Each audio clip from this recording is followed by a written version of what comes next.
আবারও উত্তপ্ত হয়ে উঠেছে আফগান ও পাকিস্তান সীমান্ত। অস্ত্রবিরতি ভেঙে এবার আফগানিস্তানে ভয়াবহ রকেট হামলা চালিয়েছে ইসলামাবাদ। মঙ্গলবার ভোরে দক্ষিণ আফগানিস্তানের কান্দাহার প্রদেশে এই হামলা চালানো হয়। স্থানীয় সময় ভোর 4টার দিকে একের পর এক রকেট বিস্ফোরণে কেঁপে ওঠে ওই সীমান্তবর্তী এলাকা।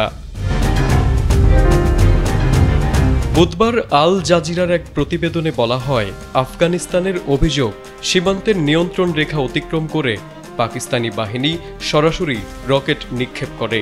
এসব হামলায় বেসামরিক এলাকাও ক্ষতিগ্রস্ত হয়েছে বলে দাবি করেছে স্থানীয় প্রশাসন।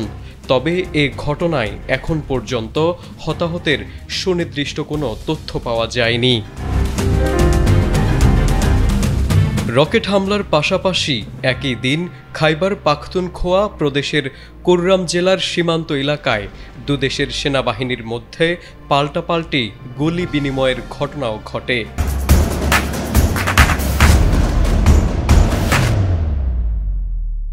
পাকিস্তানের রাষ্ট্রীয় গণমাধ্যমের খবরে দাবি করা হয়েছে, আফগান বাহিনী প্রথমে গুলিবর্ষণ শুরু করলে জবাবে পাল্টা গুলি চালায় পাকিস্তান। এতে আফগান বাহিনীর সামরিক পোস্টে ক্ষয়ক্ষতি হয়েছে বলেও দাবি করেছে ইসলামাবাদ। তবে আফগানিস্তানের পক্ষ থেকে পাল্টা হামলার বিষয়টি স্বীকার করলেও তারা জানিয়েছে, পাকিস্তানি সেনারা প্রথমে সীমান্ত লঙ্ঘন করে তাদের অবস্থানে রকেট হামলা চালায়। বুধবার এক বিবৃতিতে আফগান পক্ষ জানিয়েছে, নিজেদের প্রতিরক্ষায় তারা জবাব দিয়েছে এবং পাকিস্তানের কয়েকটি পোস্ট ধ্বংস করেছে। এর আগে চলতি মাসের 11 তারিখে আফগান বাহিনী পাকিস্তানের বাজাউর, কুররাম, দীর, চিত্রাল ও আঙ্গুর আড্ডাসহ বিভিন্ন সীমান্তবর্তী এলাকায় হামলা চালায়।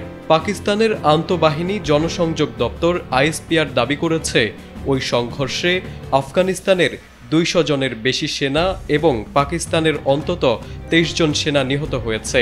বিশ্লেষকদের মতে, নতুন করে দুই দেশের রকেট হামলায় উত্তেজনা আরও চরমে পৌঁছেছে। তাই পরিস্থিতি পাল্টে যে কোনো সময় ভয়াবহ যুদ্ধে জড়াতে পারে কাবুল ও ইসলামাবাদ। তারেক আজিজ, এটিএন বাংলা।